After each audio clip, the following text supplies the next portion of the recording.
to episode 43 of Skeptics Brew Pub. I'm your host, Brother Brewer, and tonight I am joined by the crew from Cellar Skeptics. How you guys doing tonight? We are awesome. How are you? Pretty good. Doing pretty good.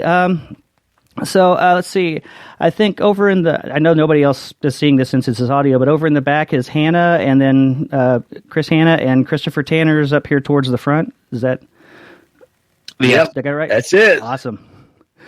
Okay, so why don't you guys tell me a little bit about your podcast first of all, the Cellar Door Skeptics. How did you guys start that off, and what's its whole shtick?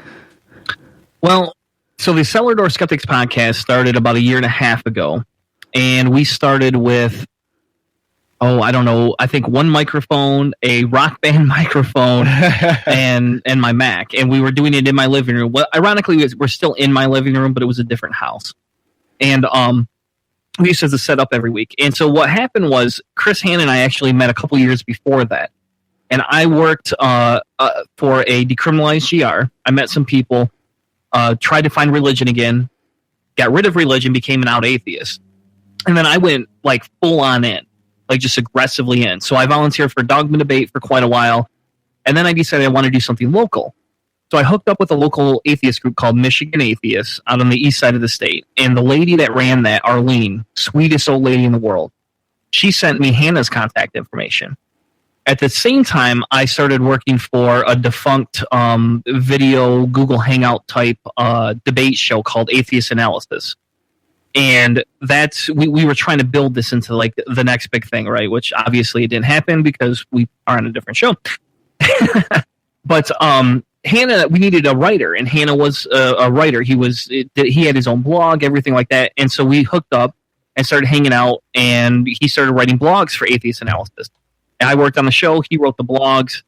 A year and a half later, we decided we wanted to do everything local. We wanted to sit in each other's house and do those type of things versus all this virtual Google Hangout stuff that we had technical difficulties with. And then we said, why would we do video when we could just do podcasting? Video is like extremely hard. That's like 10 hours a week minimum. Podcasting is an hour and a half plus whatever my prep time is. And there's no video. I don't have to make commercials in the same way. And so that's kind of how we started the show, was we left Atheist Analysis, did something local, and said, hey, this sounds like a lot more fun. Okay. What it's done for us is it allowed us to also branch out from that atheist title. So we are no longer just an atheist show. We talk about politics. We do religion. We make fun of my old past life sometimes because I was an uber Christian. And then from there, we kind of are able to interject entertainment values, and then we do a lot more with science. Yep, that's the big thing. Hannah's the guy with the education. I'm just the asshole who. Can I swear? Hopefully I can swear. Yeah, I've got the explicit tag run on it, so we're good.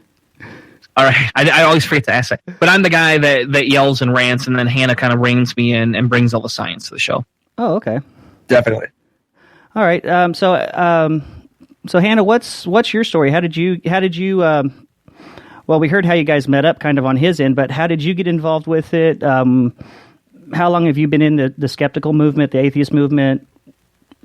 I've basically been a non-believer my entire life. I've usually find myself as a minority amongst the non-believer community. I grew up with my mom's Jewish. Her parents are pretty Orthodox, and my father was Presbyterian but didn't really practice, and so religion's never been a thing. But once I finished college and got my engineering degree, I started to pay attention a little bit more, and I found people like Hitchens and Dawkins and started reading some of that stuff and learning a lot more about evolution. I just started paying attention to the political movements and stuff like that, and eventually it led to me wanting to get involved, and I just connected up with Arlene at Michigan Atheists, and Chris and I connected.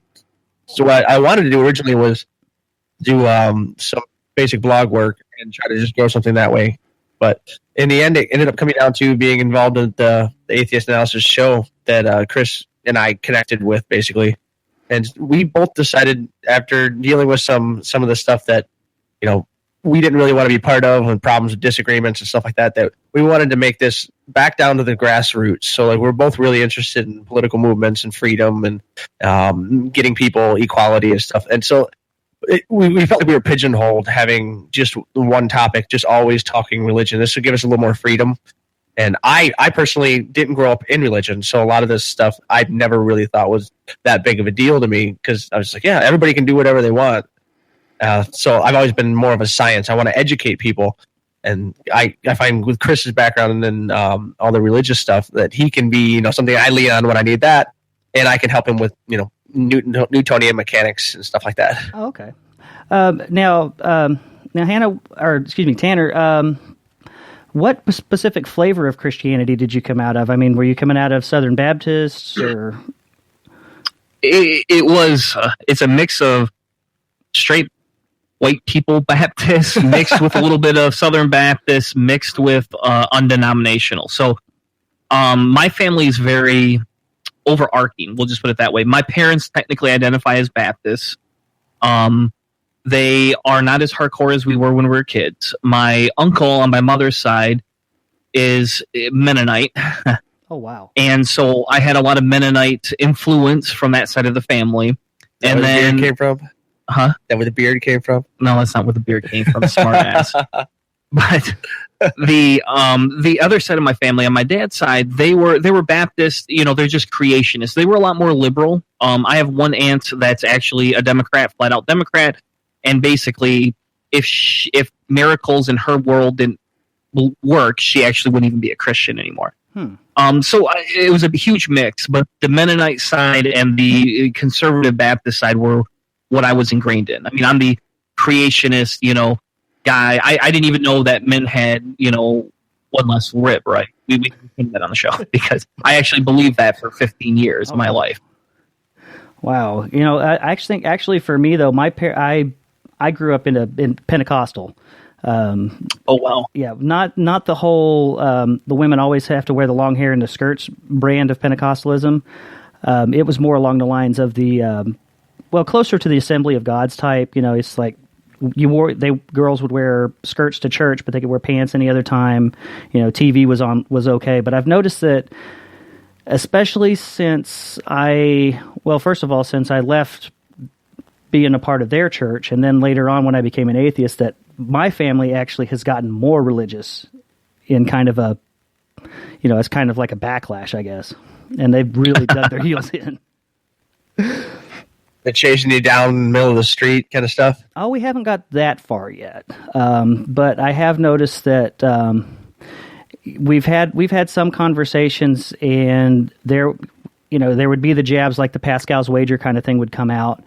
Oh, yeah. Yeah, but the funny thing is they never realized, that it's called Pascal's wager. It's just, here's this, and I'm like, well, this is why this doesn't work.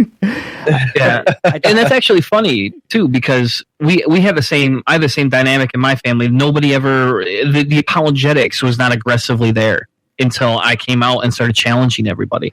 Once I started challenging everybody, then it was all of a sudden like, oh, hold on a second. Well, they Googled atheists and then they just told you what they read.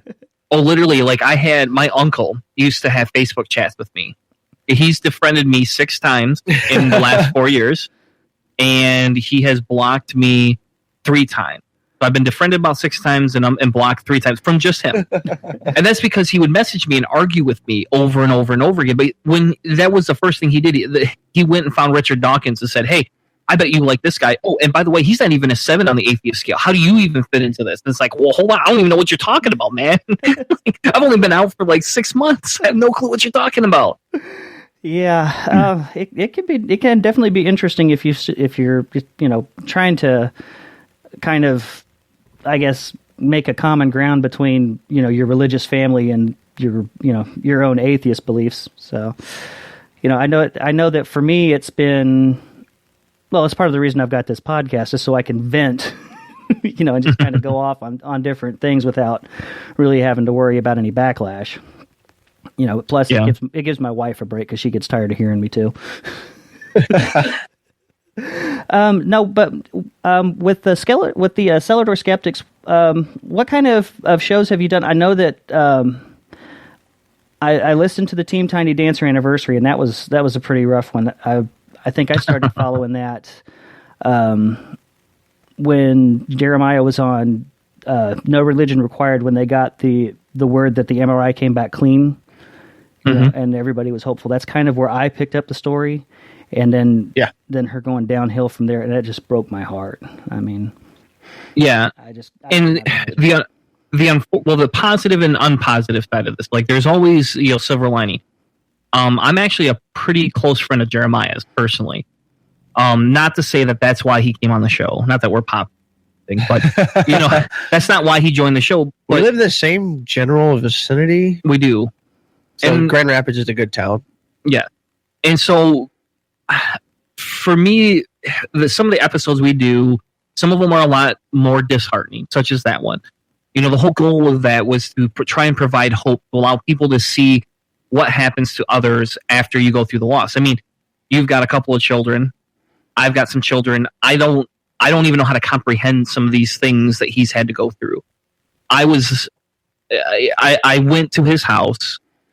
I got the call on Thursday afternoon saying, "Hey, we're coming home." And that Friday after work, my wife and I went over there, and I ended up spending pretty much until 8 a.m. almost that Friday night at his house. I got to talk to Samantha. I got to hold her hand. We got to see all the family and kind of help send her out. And for me, that episode was allowing me to be able to bring Jeremiah on to have that conversation, because there's a lot of closure that a lot of people didn't get from that.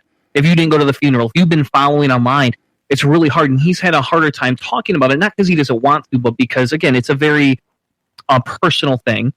And his big thing is I don't want to profit from this. This is not about me. And so that's why I said, well, why don't you come on my show? I'm not, again, we don't have a million views an episode, but it'll allow you to put out some of your story, and it allows you can share it, you can cut it, you can do whatever you want. And then you can say that I was the one that invited you. And so with that episode, I will learn everybody listening, if you all go do check that out, it is a very emotional roller coaster for the first hour of that whole show. Of other shows we do are not quite as emotional. We did do one on a cult, basically where this guy had been what was it, Hannah, 1642 or something like that. I'll have to look it up, but there was a gentleman we interviewed. Oh, it was 1492. There you go. Yeah, it was the child punished. What is it? Spare the rod, not the child. Yeah, they beat the children. He was in one of those abusive cults. Ugh. That was a more emotional show. But for the most part, we try and do a bigger variety show. We'll pick some science type stuff, then we'll pick some, something in politics that's going on, and then go from there. And then we also we don't do the Christian aspect as much anymore as we used to. We do a little bit of that, and you get a lot of our opinions based on our belief set. But we try and go out of our way. For example, next week we have a debate with a creationist. So everybody listening wants to tune in live. We are going to have a live debate. You can get your questions in if you want on Spreaker. No video, just audio. But we try to mix it up with a variety because we don't want to inundate everybody. And we also do interviews. We interview other smaller podcasts. We had a gun show where we clearly didn't 100% agree with this guy's perspective on weapons and stuff, but we had him on, and we had a long, I think it was almost 3-hour conversation. The longest show we've had on since we started doing this, when we tried to keep it shorter so people could get a more concise and to the point message. But that gun conversation went forever. But we've talked about some really, really hard science stuff too.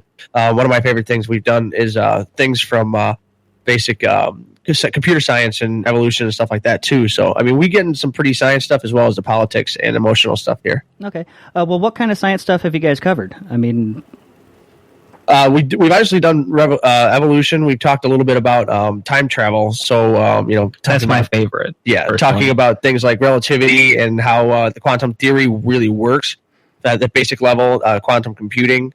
Some of the things that we've tried to do, like breaking down the whole idea that there was like this thing that Chris was really interested in called the RAS brain, where you can reconfigure the way your brain works, trying to change your habits and things you do by basically daily repetition. Mm-hmm. I mean, change your perspective and then using brain chemistry and neurology, some really cool things along those lines. So, I mean, we try to find out what's going on, what the newest published papers are in the Nature and Science journal, and try to see what we could break down into be lay people's terms, so that maybe it'd be something that you would see. Okay, well, that's a really cool thing. The game of life. It's a computer science thing that simulates how just a few simple equations can turn into what appears to be organic things moving on a screen. Well, it'd be really boring and dry if you just read the text. Yeah. But what we did, we found it and we played with it, and we even found a way that you can make music. And so you just give a couple of it's starting positions or opening parameters, and you can make music using these basic programs, and you can see the creatures and the things that evolve over time, how they get more complex, which is really cool. So we try to make it so it's interesting, but also you can learn something too. It's kind of like going to a children's museum with some beer and some whiskey shots mixed in. That's my kind of show. Did you guys see, speaking of the science, did you see the news story coming through? And I'm not sure, I haven't been able to do a whole lot of research into it, but it was using the vascular system from like spinach leaf to create the open heart. The open heart, to be able to feed some of these organs that they haven't been able to otherwise because they couldn't get that vascular system in. What'd you guys think of that? I mean, did you see it, Chris? So I did. I think so. Here you're going to have the unscience side of it because I'm not as technical as he is about it. So when we started, so that'll be a topic on the show in 2 weeks, just so everybody knows. So I already have that one down. But spoilers. For me, in the research that I was doing with it, a lot of what it was talking about seems like it was an alternative way to continue to use all of these different organs that may not be able to be used, right? And so the science behind it, I wasn't 100% clear on how they were able to use it as a vein, to be perfectly honest with you. I did not understand how they were able to sew that in there and start pumping blood through that and how it would hold up. My personal concern is going to be that. And so when we go into doing the research on it, my concern is going to be longevity, right? Because we're not just talking, what are we going to use this for? And that's part of, what we like to talk about on the show is how does this have a practical application, right? These are cool ideas, but if it doesn't have a practical application, it's not going to do us any good. And so from what I could tell from the research I've done so far is that the practical application is that it's not built to last forever.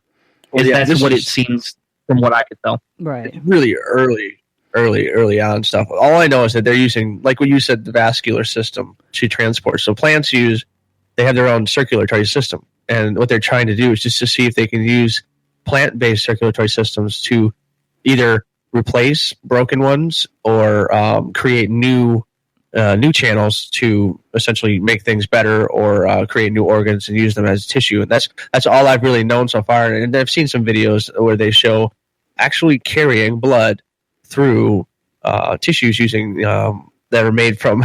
It was a spinach leaf is what they did the initial tests on. It's really, really innovative and things that I love to see science producing.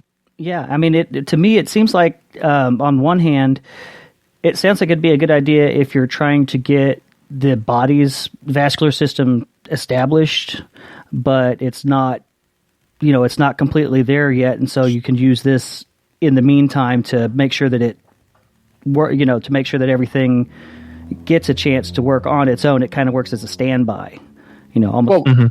Well, usually what these types of experiments are doing is what they're trying to do is prove a concept. Like someone writes a paper and they say, well, I'm a biologist and this is some research that I've been doing and this technically should work. And then they create the experiment to prove what their paper says. The paper comes up and says, listen, this is a proof of concept. This actually can work. Now we can move it up into a larger scale. So like essentially what they're trying to do is to see if this is a functioning mathematical or scientific principle that they could apply to more complex things. So like they get the few things that they can get working and then get it into a situation where they can really do a full-on organ because the complexity goes up almost exponentially. Mm-hmm. So like this is like when we heard the first announcements about the gravitational waves. It said, well, we think we have it. We got to do more testing. We got to build a new satellite. They built a new satellite that was much more complex and it found exactly what they wanted to find. And this is the same kind of thing here. It's like they've proven the concept. This is cool. Now let's try it in the real world and see if we can really do something with it. And if that works, then, we all may be having spinach leaf lungs and hearts in the near future. Maybe have some chlorophyll going on, instead of going out for a tan, Why go not? for a green. Why not? Then instead of vitamin D, we could just lay out in the sun and eat. Yeah, exactly. Well, we've already got a Cheeto in the White House, so why not? Oh, speaking of which, what do you guys think of his performance so far, or lack thereof? Well, what is the rating value, Chris? It was, I think, 36% you said tonight. Yeah, the new low for Trump approval rating. New low at 36%. That really, though, 36%. It seems high. Well, it's actually, to me, it seems like that's holding steady, because he's really stayed right in that same spot pretty much the whole time since he got inaugurated. So it's kind of like it's that fan base of his that's just right there. And those are the ones that are not going to go anywhere. The cognitive bias is strong with these ones, and no kidding. No matter what happens, the only thing I could ever see is if it became a situation where each person who supported him had something taken away by something he did. Like, he actually attacked something they value, then they would change their mind. And it's going to come down to, the personal experience fallacy in a lot of these cases. They won't change until they have a personal experience to lean on. Mm-hmm. It'll probably take 4 years for them to ever actually. And there's still people that think George W. Bush is the nicest guy in the world. He's been making the rounds lately, and we don't remember a lot, and we need to know more about history. But Trump is only 66 days into it, and he's taken more trips, I guess, and relaxed and more vacations than anyone in that time period. In 66 days, he's had 13 trips to the golf course. Yeah. What? And then Paul Ryan was attacked by Tucker Carlson, of all people, saying, "Why aren't you working more in April? You're only working for 8 days." Yeah, so it says, his highest was 46, and that's back in January 25th. Okay, so he's dropped 10 points. Yeah, so yep, so it's gone down. It went up at the beginning of March, and now it's just drastically dropped. He was at 45 in March, and then now he's at 36 as of today. Wasn't that the first run of the immigration ban? I think you're right. Yeah, that's probably why it got ticked up right then. Probably, yeah. Yeah, because the Gallup poll actually analyzes it, where they break it up into political parties, so they can actually show you independents. And again, I don't even know how accurate it is personally. How about this? We're just speaking off the cuff here. Gallup is not quite as good as Pew, but they're pretty reliable. Yeah, normally they are. The ones that I think I question the most are like CBS, or I hate to throw them in because Trump's always call them fake news, but the ones that come from like the CBS or the Fox, the ones that are done by a specific network usually are the ones that are a little bit more iffy. Well, it depends. Yeah. If you've got the guys that are like Ted Koppel was beating up on Sean Hannity the other day, like he was an anchorman for a major. I don't know if it was CBS or NBC, but I think it was ABC. You hear about those guys, that the old school of journalism that isn't so much trying to get viewers and numbers as it was to the truth. And they at the beginning of their career had to deal with something called the fairness doctrine, with people like Rush Limbaugh ended up destroying. Essentially what it meant was, no matter what your perspective, you had to put out 1, 2, 3 other ones that disagreed with it. It was a requirement in broadcasting that here's the blue side, here's the red side, and here's the green side. Well, when the fairness doctrine was struck down, then you could have people like Rush Limbaugh, who just came out and only gave the conservative perspective. And it was their freedom of speech was being violated by making them tell people the other perspective. And just that was the whole argument. What that did was that changed journalism from being a truth-seeking group to an opinion-based entertainment sector. And now we're reaping the rewards with the Donald Trump presidency. Yeah, with that, him in the presidency, Betsy DeVos is the Secretary of Education, and what's that guy's name? He's from right next door in Oklahoma. Bozo the Clown? No, not that one. The Rick Perry is in charge of fossil fuels. Yeah, Rex Tillerson is the Secretary of State, but what's the guy that's become the Secretary of the EPA? Pruitt. Oh, Yeah, Pruitt, yeah. He was the Attorney General next door, and he fought the EPA tooth and nail every single day out over there. Yeah, he fought for big corporations. I mean, it wasn't a surprise that Trump hired a bunch of big wigs and Chase Morgan people. I wasn't surprised. It was a billionaires club. That's exactly what most of his constituency and voter base didn't like, but they didn't realize that he wasn't an outsider. They got rid of the middleman, being the politician who had to speak for the billionaire, and they just went directly to the billionaire. Yeah, it's like, historians used to say that it was, I think, Ulysses Grant had the most corrupt presidency in history, and Trump went, just hold my beer. Yeah. Stand back. You ain't seen nothing yet.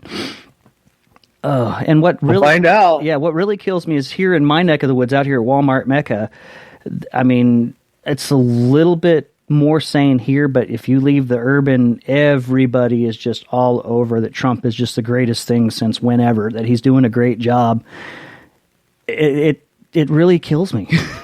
Do you ask how? I've tried, yes. So we have, because I work, I guess I could say this, I work at Steelcase, essentially. I work for a third party that works for Steelcase, but they're bringing back or adding jobs in America this time instead of in Mexico. Now, there's some very staunch Trump supporters at my work who say this is all because of Trump. And I want to say he hasn't enacted anything yet that he said he's going to do. I doubt Steelcase is really that afraid. They're a multi-billion-dollar corporation. They're adding a $250,000 line to my plant. I don't know how many jobs this will create, but I really highly doubt it has anything to do with what Trump is threatening or has said. It has more to do with the fact that their Mexico facilities, both of them, are full. As in they have no room. They can't make any more chair lines. So this is the cheapest option outside of going out and buying another plant in Mexico. But people correlate it to this Trump phenomena is what they're telling me it is. And I'm sitting here going, no. I'm going to go back to work. Yeah, it's not the market that has slowly been restructured and built back up by the last 8 years of a Democratic presidency. That couldn't possibly it. No, it's got to be the last. Because that was Obama, that socialist that hated. He hated business. He was so bad to business. Yeah, okay. Yeah. I mean, he was a big business guy too. I mean, he was right up the middle, dead centrist. I was not a huge fan. I am much more left-leaning than President Obama was, but he was good at least being somewhere in the middle ground. And we've seen everything in our government shift to the right. The Democrats are more right than they used to be.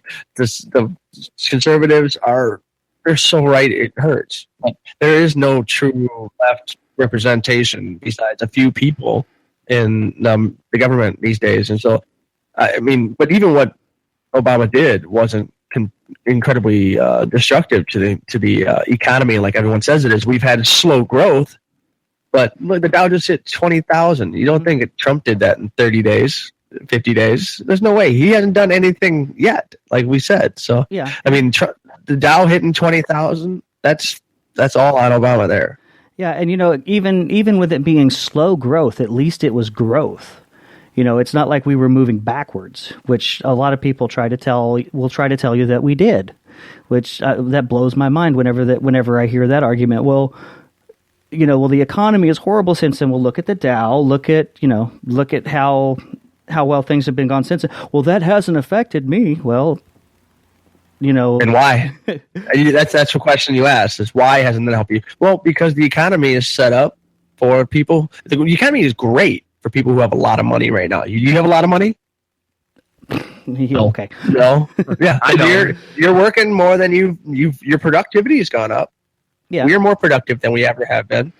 But we haven't had wage increase since the 70s. Mm-hmm. And we've seen wages go up the last couple of quarters, but it's not, that's too little too late.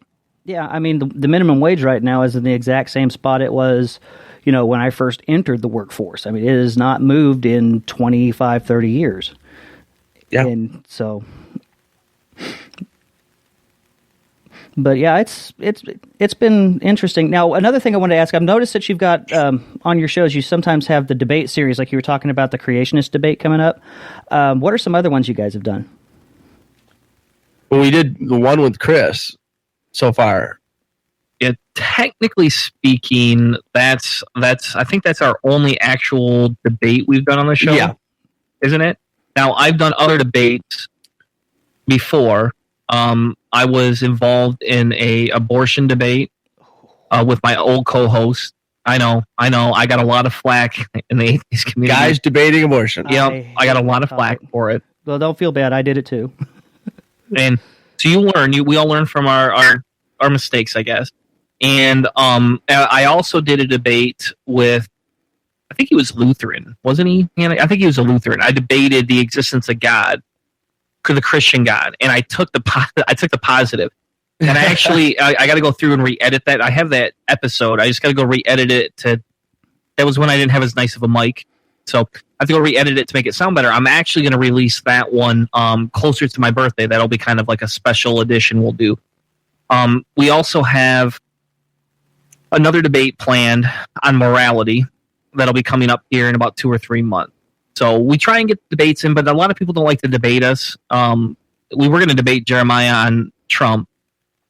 Not that he agrees with Trump, but that, I don't know, he thinks Trump was a better option than Clinton. So we were the outsider argument. Yeah. The one debate that we did have is with the guy named Aaron, and I'm going to be debating him on evolution next week. But Tanner debated him on, is there sufficient evidence for the Christian God? And of course, I was the moderator, and I didn't do anything either way, really. I just kind of had to sit there. And it basically started off as to how this debate, the one coming up on next week, came through. Because in the middle of the debate for is there sufficient evidence for God, he said that evolution was a dead theory, and I had to sit there and be quiet when he told me that. And that hurt. That hurt every bit of me. So I've been wanting to chewing at the bit to get something going, and now we finally got something going. So we'll see what he brings. If he brings any science or anything, or if it's just going to be word salad, we'll see. Yeah, how much of it comes from I wouldn't worry so much if he's pulling things from Answers in Genesis, or I'm more worried about the Discovery Institute because they are very good at disguising in scientific terms the weird paraphernalia of the Bible. Yeah, that's the one I was going to say. If he's pulling from there, that'd be the one. Because if it's Ken Ham, that guy thinks that they had giants as gladiators fighting dinosaurs before Noah's flood. So the last dinosaur died in 1922. Yeah, Jesus was riding a T-Rex down the. Nothing wrong with that. One of my favorite things from the Bill Nye Ken Ham debate was the fact that Ken Ham used a dog lineage tree to explain that dogs had not evolved from a common ancestor, and he had it upside down, but on the side, if you looked at the scale, it said 350 million years.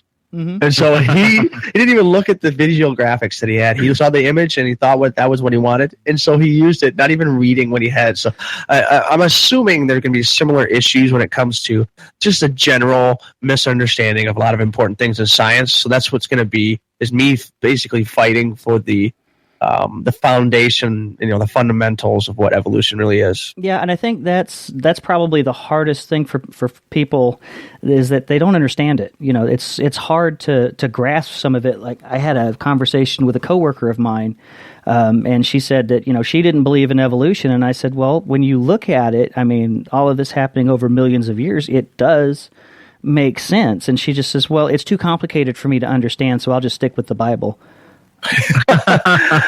Okay. Ignorance is not bliss. Yeah, and just because you don't understand it doesn't mean that that's not how it works. Yeah.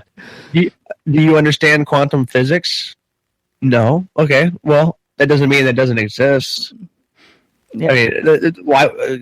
If you don't understand relativity completely, but if I told you if relativity didn't exist or wasn't correct, your GPS would be off by about 13 feet at all times.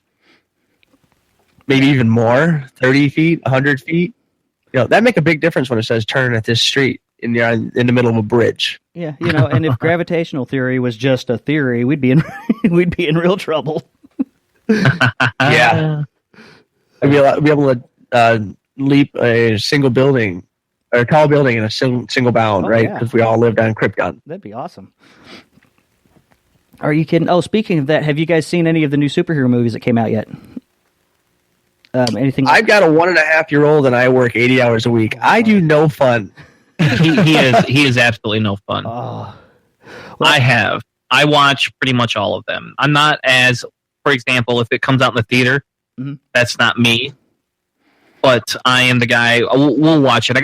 Both my sons are into comics. One's 14, the other one's going to be 15 in a month. So, we're pretty big comic book nerds in the house. So, yeah, I think we went and saw. I went with my brother-in-law to see Logan, and that's not one that I can really take the kids to. No. Then just yesterday, we went and saw the Power Rangers movie, and I have to admit, it was actually a good movie. I mean, it kind of fun. It was, because it knew exactly what it was. It wasn't taking itself seriously. It did just enough fan service that to keep the older people in the audience happy, but it wasn't trying to do like Zack Snyder does with the Batman versus Superman or whatnot, trying to just stick right to it. It had fun, and it was a fun little movie. And so I definitely have to say, if you do get a chance to go see one, go see that. So am I allowed to say an unpopular opinion? I like the Batman versus Superman movie for the most part. Oh. And we can discuss why, too, if you want. Okay, I'm open to having this conversation. I would love to, because, I don't think that Zack Snyder should be directing Traffic, much less a movie anymore. So for me, don't spill your wine. For me, personally, I've got like a half bottle of wine in. Anyway, for me, the movie personally, and I know a lot of our fans of the show talked about it on the show, didn't we? We did a little bit, because Hannah doesn't care about comic books at all. Like, it's not his manga thing. and anime. Yeah, he doesn't like superheroes, and I understand why. Ghost in the Shell. Oh, that's awesome. my My kind of game. What about Hellsing? You seen Hellsing? You seen any of the new Hellsing? The OVA? No, not in the. Are we talking like in the anime? Yeah. There's no live actions that I know of. No, there's no live actions. But have you seen the anime for Hellsing, the newest? I saw the originals. I haven't seen any of the new ones. The OVAs are really good. Really?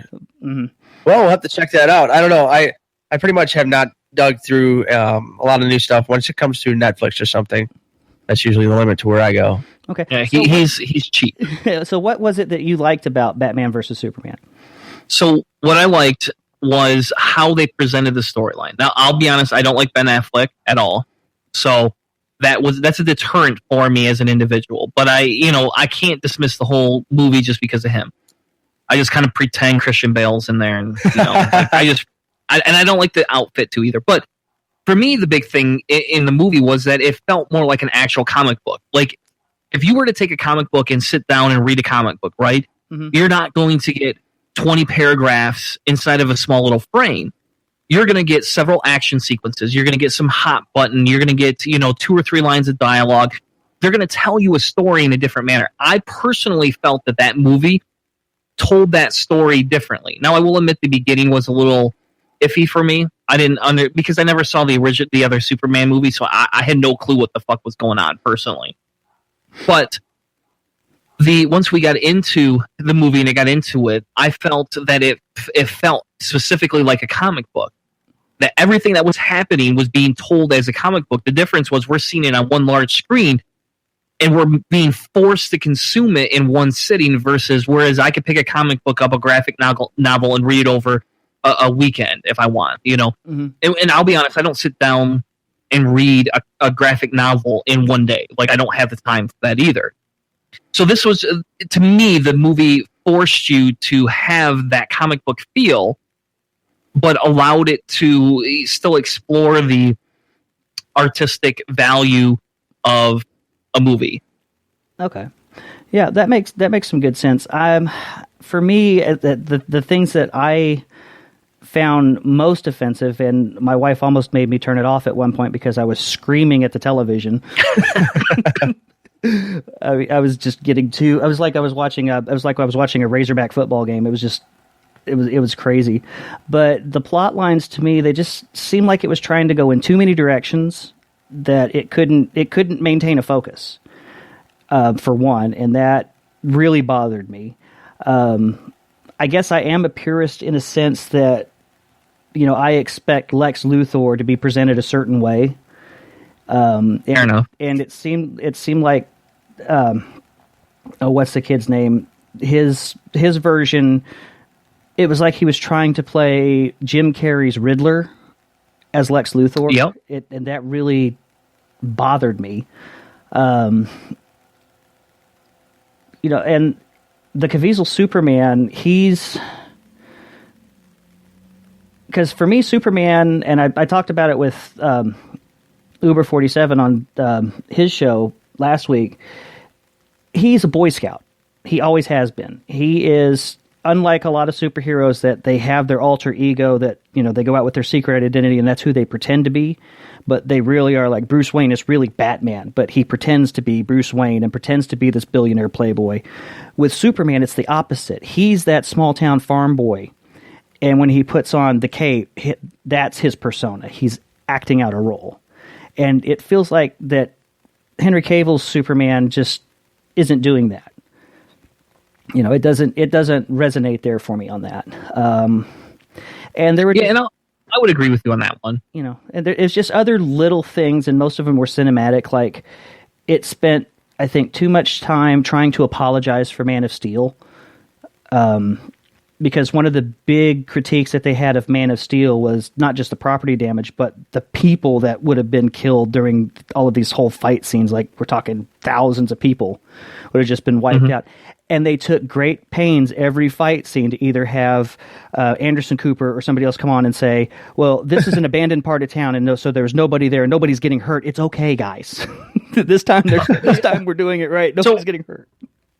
I would agree with you in that. I don't like that because, I'll be honest, that's the one flaw in comic books that they never really addressed, is the wanton violence and the destruction of human life. And if you read most comic books, it's one of those illusionary things.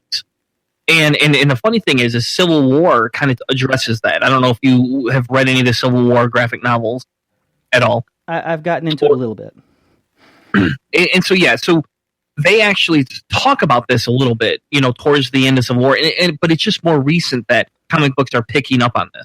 This is not something that, exists in the 80s where everybody was like, oh yeah, hey, Batman just, threw Joker through a tower or something like that. Nobody's going to get hurt. And I would agree with you in the avenue that they went out of their way to apologize, and to me that kind of felt like somebody was trying to wash clean, because I would rather see a superhero, and maybe this is my anti-God belief coming in here, right? Oh man! But I would rather see them as not gods, as there's no possible way to stop violence, and you have to look at it as a moralic viewpoint. If we ever did have superhumans, or we did ever have super evil people that were doing large wanton destruction, is it somewhat acceptable to have that? Is that something that is okay to have that type of collateral damage?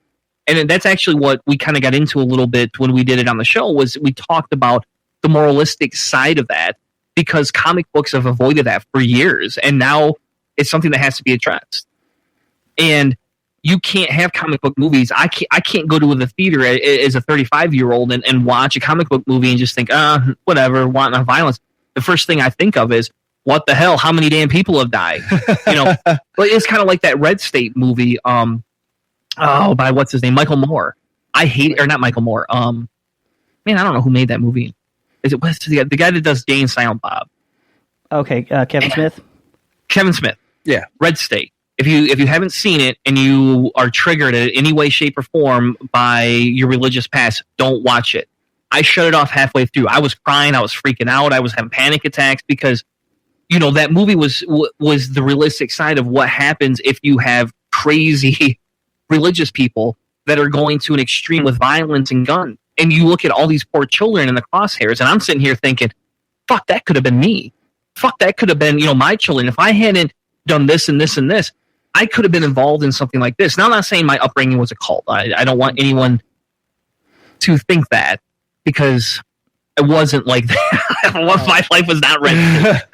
But watching those things and seeing all that come to light brings that morality aspect out. And I think people struggle with that. And that's why a lot of people, kind of look at superhero movies and are like, what the fuck is half of this stuff, right? Because look at how many people would have died. That's unrealistic. That would never happen. I don't really overshoot on the movies too much with this stuff. Like, I do like written stuff a little bit more. So like, I haven't watched a lot of movies, but I listen to a lot of audiobooks, and I'll flip through comic books from time to time. And one of them that I always remember whenever we talk the Superman problem, and the Batman versus Superman is a good example of when people are like, oh, it's so emo. Well, one book that I've read in a series, obviously, it's called Irredeemable, by Mark Waid and Peter Krause. And this is with, just imagining that the Plutonian is the guy's name, but he was a stand-in for Superman. If he lost his mind and went crazy and just started killing everybody with his powers, that was the thing, is everybody gave him crap and they treated him like garbage, and finally said, you know what, screw it, I'm going to kill everyone. And so like, it takes that whole morality and flips it on its head and makes it a little bit more interesting for me. I love really dark comics and really dark books and dark series and dark sci-fi. That too with so Superman. That's where I kind of understood that one. Yeah, I like that. I've always liked that with Superman, where someone will take it and move it in a different direction. Like you had in the DC Mark universe. Miller. Yeah, in the DC universe, you had Superman Red Sun, where he was raised in Russia. There's another comic. I don't think it's a DC property, but it's a superhero. His name was Icon. And his power set and everything was identical to Superman, but instead of landing in small-town America and being raised by Ma and Pa Kent, he winds up in the 1850s, 1840s, landing on a plantation and being black and being a black slave. And he's brought up under that kind of a thing. And so Icon as a superhero is very flawed because he's trying to be white, and he's trying to, deal with all of these racial issues that Superman didn't. And so that was another interesting twist to it. And I always like when they play with it like that. But for me, I mean, Batman versus Superman, I felt like the plot, like I said, went in too many different directions, really didn't tie anything up.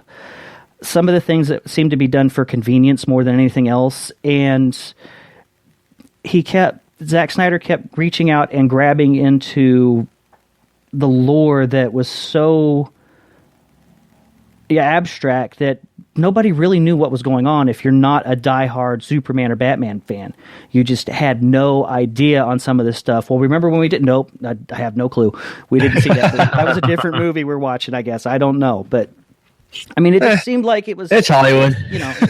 I just shrug. I guess most of my problem with it was the way that it was brought out. I mean, Zack Snyder, he does really good with visual, but when it comes to telling a story, not so good. And that's why I think personally, I don't think he should be directing Traffic, like I said, much less a major motion picture. He's like M. Night Shyamalan, that he had the 300 was his Sixth Sense. I was waiting for that one to come in. So I was waiting for someone to say 300. Yeah. I don't know if I would have took it to the Haley Joel Osment torture porn movie, but that's all good too. Yeah, but I mean, it's the same way though. Everybody loved the Sixth Sense of M. Night Shyamalan. Nothing else he's done after that has been really that good. It was really. You didn't think Mark Wahlberg was great in The Happening? Oh. The Bees, man. Oy. Or Mel Gibson in Signs and Joaquin Phoenix. Yeah. Oh, that killed me. Abigail Breslin was in that, and she turned out to be a pretty good actress. And I still, as much as I hate to say it, I reference when my wife leaves water all over my house, glasses of water half full. I always reference, I'm like, are you in an M. Night Shyamalan movie? What is about to happen right now? So, I mean, it's as much as everybody slams on M, I put him in like the Tales from the Crypt style thing, which he just recently, as far as I know, is rebooting. Mm-hmm. Yeah, he's done a couple recently where he's gone back to that indie style and quit trying to make mainstream. And that's where he needs to be. I mean, Zack Snyder, he needs to do those movies that are supposed to be visually striking, but you don't need a whole lot of plot to. Those are... Stop talking! Like he should be directing Transformers for Michael Bay. That's that's where it would be a lot better. This is true. Well, it looks like we're getting close to wrap up time, and I promised that we would that we would do the Bozo of the Week. Do you guys have anybody that you think is really stands out to you as far as who needs to get that nomination and be this week's Bozo? Are we allowed to say Donald Trump? Oh, no, unfortunately, no. He's the Bozo emeritus. He's always going to be there. He's like the Pope Benedict. You know, he's just always going to be there. Well, one of the stories that got brought up was the guy was Oklahoma State Representative George Fawcett. I'm going to call him Fawcett because I like to butcher words. That's a gimmick on the show because I can't pronounce shit, especially once I've been drinking a half bottle of wine. He adds letters. It's awesome. I'll drink to that. I don't know how to say his damn name. It's Fawcett or Fawcett. I don't know. Where the hell is my kids right now? That's what I need to read my screen and tell me who the hell is this. But he said something horrific and tried to introduce an extremely illogical bill. Did you know about it? Is that yeah? Well, that's right next door. I think is that the one that he was saying that sometimes it's even the most horrible things like rape and incest. They can still be used for good because you could see in the Bible where that happened, and so he God says is always in control. Yes, God can bring beauty from ashes. Yeah, that's definitely. Thanks, bro. If I had my this little gong sound or something, like I could hear a gong going off right now, or a face palm moment or something like that. Yeah, that one was pretty bad. My friend Aiden McCool, who was on a few weeks ago, he had suggested as the Bozo the NOM and a couple of the other right wing super Christian organizations that got together and created the orange freedom of speech buses that were driving around the UN over in New York right now. Those were they're and it's funny because originally, and I don't want to resurrect a dead conversation, but originally when this whole Nazi punching thing came out, I was like, holy shit, there's two very divisive sides, and then all of a sudden this freedom of speech bus comes out, and I'm at the point where now I'm like vandalized, and I don't give a fuck. This is disgusting. Like, I'm not going to go out and vandalize it. I'm not going to encourage my kids to vandalize it. But at some point, it's like you are creating an image of ridiculousness. It's just this epic, shitstorm, and I sit here and I had to hear about it, and it's funny because at my kid's school, it came up, ironically enough. Now, we live in a very conservative town, unfortunately, so that's probably even bound to come up, and then my son brought it up, and I was like, it's not what you think it is. Trust me, kid. just trust me on this one. He's like, no, Dad, I'm serious. Like, and I was like, no. Here, let me show a couple articles. He's like, oh, all right. So my friend is still kind of an asshole. I was like, yes, your friend's an asshole. Trust me. Yeah, and I think for me, that one actually has kind of personal resonance because I've got family members that are transgender and really close friends of mine that have helped me out a lot. They're also transgender, and so when people come out and attack like that, in a lot of ways, it feels like a personal attack because it's hitting real close to home. So I'm when I saw that, I was like, burn it down, just torch it, because I think they did that to the one in Madrid. Yeah, that bus in Madrid, they just torched it. Yeah, and what bothers me, and for me, it's more about the misinformation spreading, and. Is normally, I'll be honest, I guess I'm probably more of an anarchist than Hannah is. In logical reality, I probably fit closer to a socialistic anarchist than he does. And I'm more of the mindset, I'm not worth much. I don't own a lot of property. I'm not some rich guy. I don't own like $200,000 cars or anything like that. For me, the big thing here is the fact that if we don't do something, when does it? What should be allowed? And the problem I have is if you look at the different states and what they're trying to do, they're trying to pass anti-bathroom bill. Oh my God, yeah, Arkansas has been really horrible on that end. Yeah, and so when you look at what's happening, it's not like it's just some fringe thing, right? The West Baptist Borough Church or whatever the hell you want to call it, they're kind of a fringe thing now. they don't get a lot of attention. Nobody really cares. They're kind of this extremely obscure. People wanting to discriminate against transgender individuals is not obscure. This is a big thing. This is somewhat of the next fight in the LGBTQA movement. Is this? And what's on your side, it's nice to hear people like you say, hey, these affect me because these are family members, these are close personal friends. And the shitty thing is it takes some of those that to happen to others for people to accept it. In my house, we don't talk like that. Like my daughter, ironically, sorry to disrupt your show, but my daughter went on a tangent. She asked, well, men have penises and women have vaginas, and she's 8 years old. And I said, well, where'd you hear that? Well, we talked a little bit about it at school, and I was like, well, technically speaking, that's not the case, honey. That's not actually. That's just your biological sex. You have a gender. You can identify with a penis as a woman if that's what you would like to do. You can identify as a male with a vagina. You can do that. And I said, these are arbitrary words people are trying to use and categorize people in. And I said, what it does, honey, is it puts people in these little boxes and they don't understand how to get out. And she goes, so if my friend wants to wear a dress, it's okay. If he says he's a girl, it's okay. I said, you bet. And I said, if anybody bullies him, punch him in the face.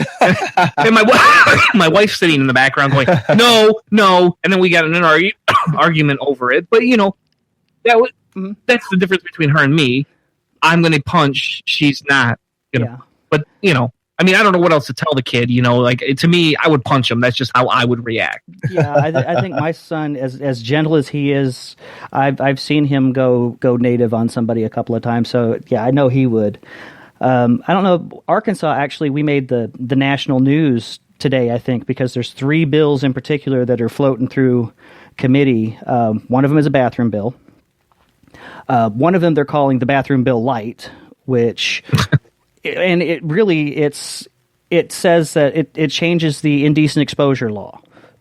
So that if someone who is a member of the opposite sex is in a situation where someone might take offense, that's still considered indecent exposure, and you can still be arrested for it and tried and get jail time and fines and stuff. And so that means if a trans woman goes to the bathroom and there's some stalls, they have that extra wide gap, and someone goes in there and sees her and takes offense to that, even though all that woman is doing is using the bathroom, she can be tried she can be arrested for indecent exposure for sitting in a stall and going to the bathroom.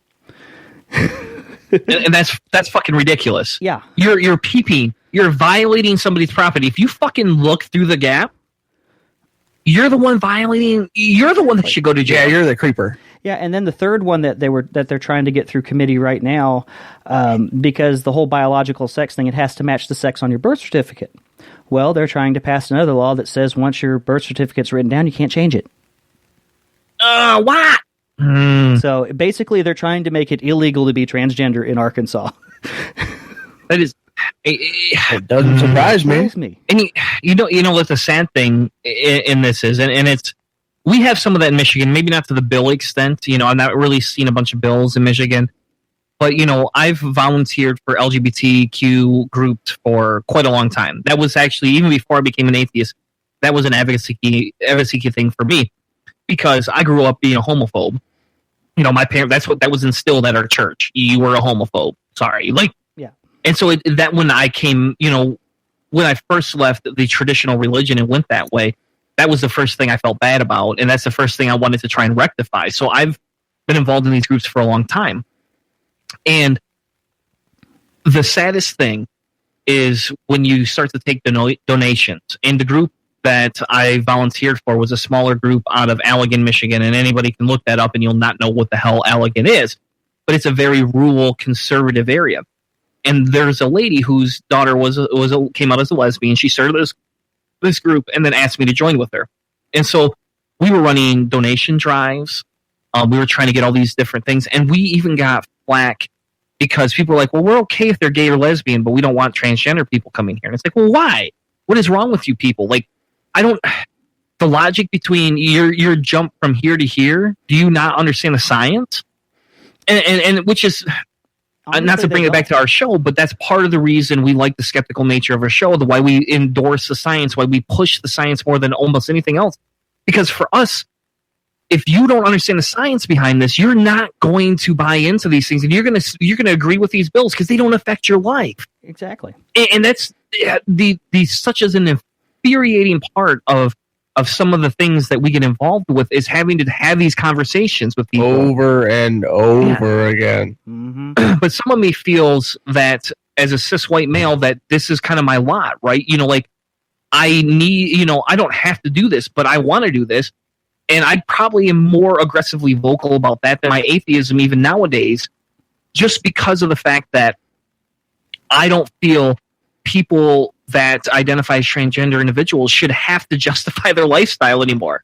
Yeah. Like I'm to the point where why should anybody have to justify it? Fine, I'll argue with them because I would rather them feel safe.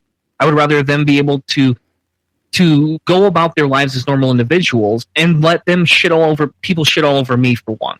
Well, because I'm not in the same position. I have more privilege, unfortunately, on my side, and I might as well do something with that because I don't know how else to help at some point. Yeah, and that's kind of my take on it too. Is that I feel like I was never really that much of a homophobe or to begin with, but the Christianity that I eventually came out of was more along the lines of the Episcopal Church, and the church that we attended, I mean, a good 10-15% of the congregation was LGBT.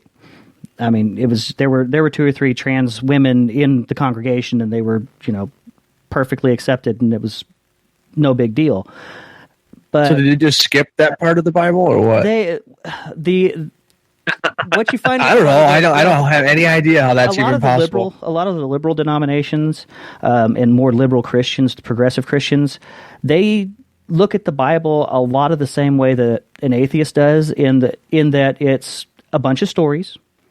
They like one thing that people would say that someone once told me was the Bible is absolutely true, and some of it might have actually happened.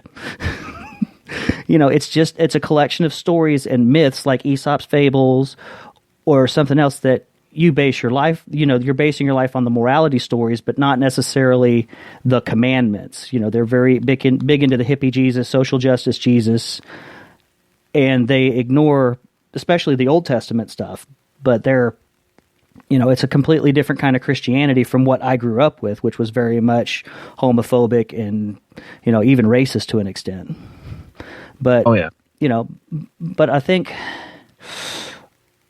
for us, because we have that privilege that, we have in some ways, I think I have a responsibility to use that privilege to help those that don't have the same privilege. It's, because I am able to get into those places and to talk about it with people that my brother-in-law wouldn't be able to, or that my friends wouldn't be able to, because they're seen on that lower rung. But me, I'm seen as more of an equal, and it coming from me, it has a different hit, But that's just my 2 cents on it.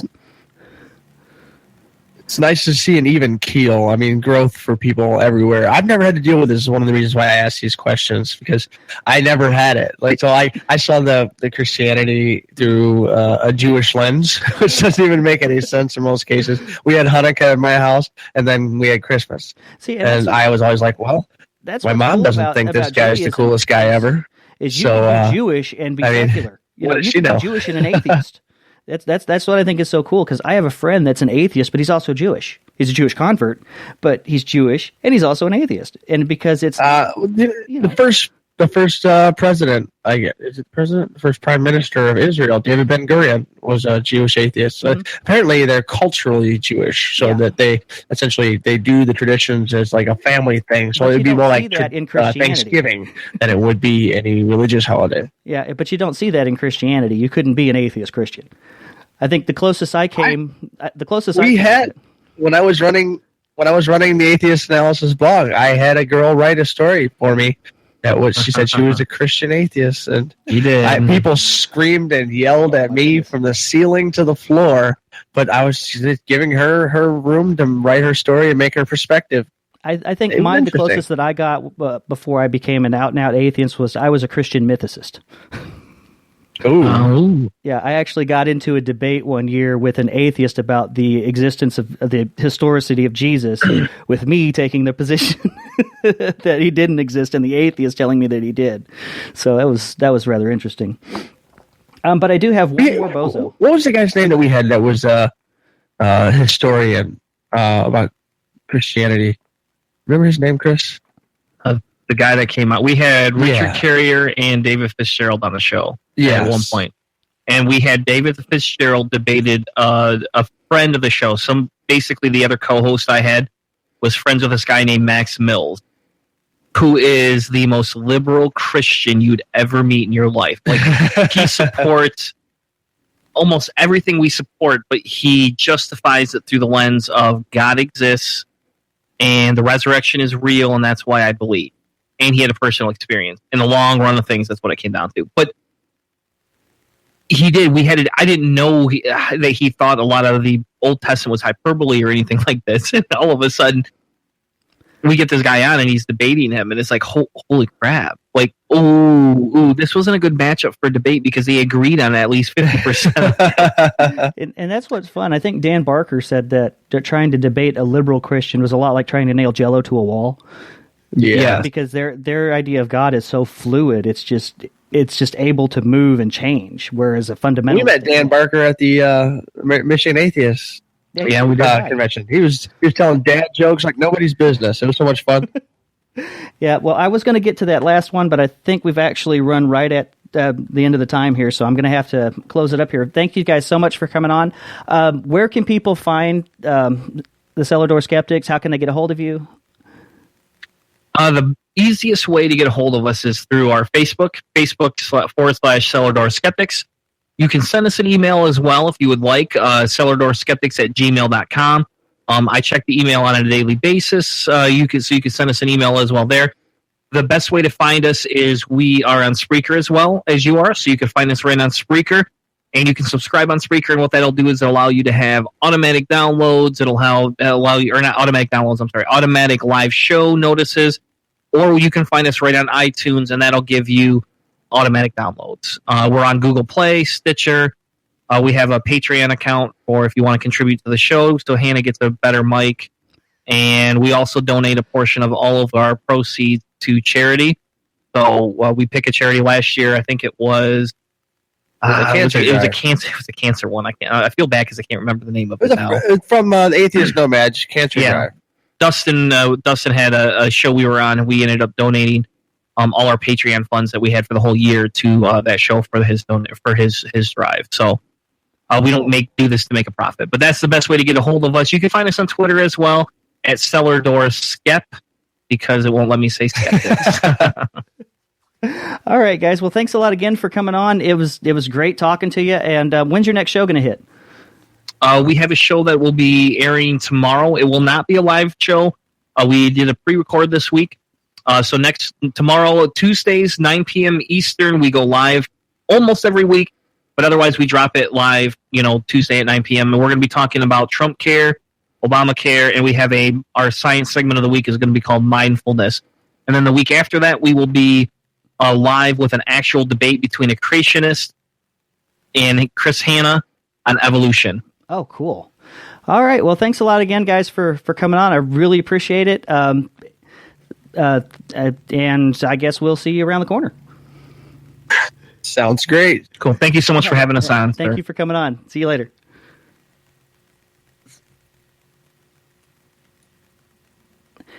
And that was Chris Hanna and Christopher Tanner from Cellar Door Skeptics. I want to thank them again for coming on tonight. It was a great time talking to them. Go ahead and let y'all know, of course, I guess you noticed I didn't do the theme music this week, and that's because the studio is in kind of shambles as I'm moving from Windows to another operating system, and so everything's kind of still still got a lot of bugs in the main system. But I do want to say that next week I will be having on. I was planning originally for Steve Wilkes, who is a journalist, who used to be a professor of journalism over at the University of Arkansas, but now runs a homebrew shop.